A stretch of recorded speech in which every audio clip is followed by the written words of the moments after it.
Alors Moussaillon, toi aussi tu trouves que les navigateurs ne parlent pas assez? Bah justement, c'est l'occasion de changer. Rencontre Anne. Salut à tous et bienvenue dans ce Mayday. Le monde de la course à la voile est peuplé de grands noms qui disposent, par leur parcours, de larges moyens, d'équipes pour tout faire. Bien sûr, ils n'ont pas acquis du jour au lendemain ces lettres de noblesse. Ils ont, pour la plupart, fait preuve de ténacité et d'ambition pour gravir les échelons nombreux de la voile et arriver à ce qu'ils sont aujourd'hui. Malheureusement, cette altitude a tendance souvent à amener ces navigateurs à devenir inaccessibles. Leurs mots sont encadrés, pesés et mesurés par les équipes marketing et communication de leurs sponsors. En ressortent des discours souvent aseptisés et dépecés de leur enveloppe originelle, l'amour d'un sport et le plaisir d'une pratique. Cet état d'esprit, il n'apparaît pas du jour au lendemain. C'est au cours d'un parcours initiatique, fait de succès comme d'échecs, que ces compétiteurs ont appris à parler, à dire ou à ne pas dire, à tourner leurs phrases pour passer un message plutôt qu'un autre. D'où l'intérêt et le plaisir que je prends, en tant que journaliste, de faire un retour aux fondamentaux et de parler normalement avec des personnes normales. Et c'est exactement ce qu'Anne Mouget se targue d'être. Une personne normale, jeune étudiante de 30 ans, éprise de bateau et de navigation. Anne m'expliquait tout à l'heure qu'elle avait baigné dès son enfance dans les bateaux. C'est une histoire de famille. Ah bah oui, nous on habite Saint-Briac tous les étés, donc moi je viens depuis toujours. Mes parents faisaient du bateau tous les deux et nous emmenaient déjà faire de la croisière. Donc c'est vrai que nos enfants, on les a initiés à la voile depuis tout petit. Et c'est vrai que Anne a toujours beaucoup mordu et a toujours été passionnée de voile. Et puis comme ça fait quand même quelques années qu'elle habite la Bretagne, elle s'en est donnée à cœur joie. Surtout, sans conseiller ni encadrement. Entre le bateau d'Anne et le journaliste, il n'y a qu'une personne, elle-même avec ses craintes, ses doutes et ses inquiétudes. Avec aussi sa vie non maritime, dans laquelle elle est ingénieure à l'IOT, c'est-à-dire qu'elle travaille, je cite, dans les écosystèmes marins. Concrètement, son travail actuel consiste à mettre au point une méthodologie pour estimer les patrons de distribution des poissons dans les zones côtières et ultra-côtières en utilisant notamment des sondeurs acoustiques. Bon, si t'as compris ce dont il s'agit, n'hésite pas à laisser un commentaire, moi, je n'ai pas compris. Le 14 juillet dernier, à Dinard, Anne inaugurait en présence d'une cinquantaine de personnes son nouveau bâton Wevolution. Elle est dans la classe mini, qu'on appellerait celle des juniors ou des débutants dans d'autres pratiques. Il ne s'agit pas d'une appréciation de compétences ou de savoir-faire, juste une classe, comme le peuvent être l'IMOCA ou l'Ultime, avec des bateaux qui doivent répondre à certaines normes et certains principes. Anne a eu la gentillesse de m'accompagner dans la découverte de son bateau. Je vais donc lui laisser la parole après l'avoir remercié pour sa gentillesse, sa simplicité et son accueil. Droit à la cartographie, ni au téléphone, c'est sans communication. Donc ça nous oblige à vraiment travailler avec les cartes marines, à vraiment faire attention à tout ce qui nous entoure, toute la météo, parce qu'on n'a pas de fichier météo qui arrive non plus. Donc c'est vraiment de l'apprentissage complet de la navigation. Ensuite, tout est dématé, mais du coup, j'ai toutes mes voiles qui sont là. Après, c'est du matériel qu'on va bouger d'un côté à l'autre en fonction du vent, enfin d'un côté à l'autre et même d'avant en arrière en fonction de l'allure et du vent, de où est-ce qu'on est. Dessous, je vais avoir tout l'électronique, donc j'ai la VHF qui va me permettre de communiquer avec les autres bateaux. Pour des courses longues, on va avoir des points réguliers pour vérifier que tout le monde va bien. J'ai des batteries qui sont rechargés par les deux panneaux solaires qui sont dehors. J'en ai qu'un seul qui est installé. Et c'est ça qui va fournir la totalité de l'énergie pour le bateau, donc pour tout l'électronique de bord. Et tout au fond là-bas, j'ai un radeau de survie avec une trappe de survie.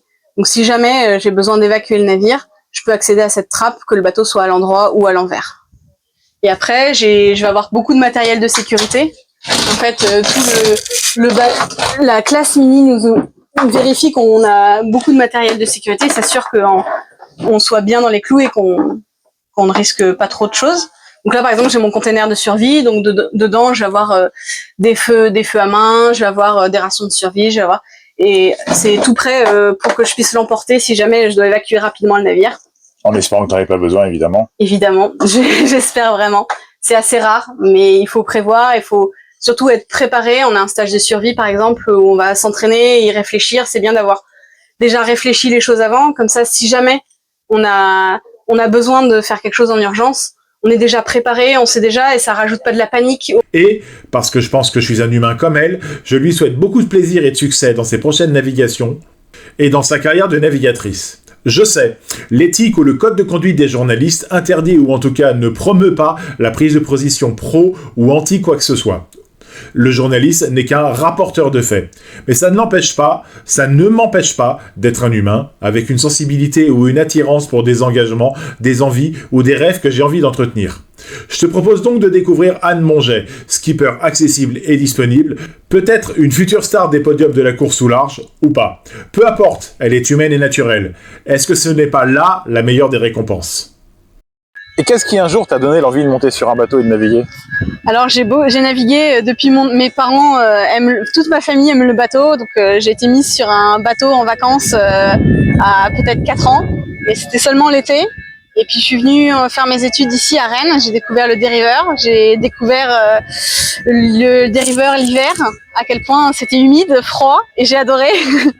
Et puis j'ai eu l'opportunité de faire 2-3 jours en Figaro 3 à Lorient, et The Magenta Project qui organisait ça pour les femmes. Et donc là j'ai rencontré plein d'autres femmes, et je me suis rendu compte que les femmes qui partaient en skipper, ou les hommes pareil, c'était des gens normaux, et que moi aussi je pouvais le faire, et le projet a commencé à mûrir. Et l'année dernière j'ai déjà fait 3 courses en mini sur d'autres bateaux avec qui j'ai embarqué, et je me suis rendu compte que bah oui, j'avais beaucoup de travail à faire, mais c'était possible, il suffisait juste de passer le pas, et j'ai eu beaucoup de chance avec le chantier qui m'a confié ce bateau-là. Le bateau d'Anne, c'est un Mini 1101. Il s'agit d'un Uevo, construit par le chantier italien Cima Boat, avec qui elle a un partenariat. C'est un bateau récent, compétitif et sûr. Son étrave SCO lui confère de la puissance, cela permet de mettre plus de toile au portant. Et à propos de la difficulté de beaucoup de skippers, au niveau du financement de ta compétition et de ton bateau, t'en es où? Ah bah c'est aussi ma grande difficulté. J'ai eu beaucoup de chance parce que c'est pas mon bateau en fait. Le bateau est mis à ma disposition par le chantier, qui cherche un skipper pour promouvoir le bateau, et donc c'est moi qui ai été choisi. J'ai également un sponsor technique qui me fournit l'ensemble des boots, et j'ai un autre sponsor qui me fournit les panneaux solaires. Et du coup là je suis en recherche active de sponsors et de financement pour pouvoir continuer l'aventure. Ouais. J'ai Deriver Service qui est également un sponsor technique, donc avec beaucoup de soutien logistique, qui m'a beaucoup aidé à préparer le bateau, à me préparer moi. Le bateau est construit avec minutie et perfectionnisme afin de réduire au maximum le poids sans pour autant compromettre la structure. Et chaque élément a été pensé pour être pratique et efficace, depuis la structure interne jusqu'au placement du plus infime taquet. Anne a eu la chance et le bonheur de pouvoir participer à la phase finale de la construction du bateau. Elle a donc eu son mot à dire pour mettre le bateau à sa main, choisir l'emplacement de certaines pièces d'accastillage et de l'organisation de certains systèmes. Il reste évidemment du travail sur le bateau pour qu'il soit fin prêt pour de longues courses, mais pour savoir ce qu'il manque, il n'y a pas de secret, il faut naviguer. Qu'est-ce que vous espérez pour Anne? On espère qu'elle se fasse plaisir et qu'elle aille au bout de son rêve. C'est sûr que c'est un projet qu'elle mûrit déjà depuis un certain temps, et je pense que là, elle a quand même bien avancé dans son projet. J'espère que ce Mayday t'aura permis de faire connaissance avec une nouvelle navigatrice. En tous les cas, n'hésite pas à le republier, et bien sûr à le liker. Tu peux aussi t'abonner à ma chaîne pour rester au courant de l'actualité nautique, et ce, tous les jours.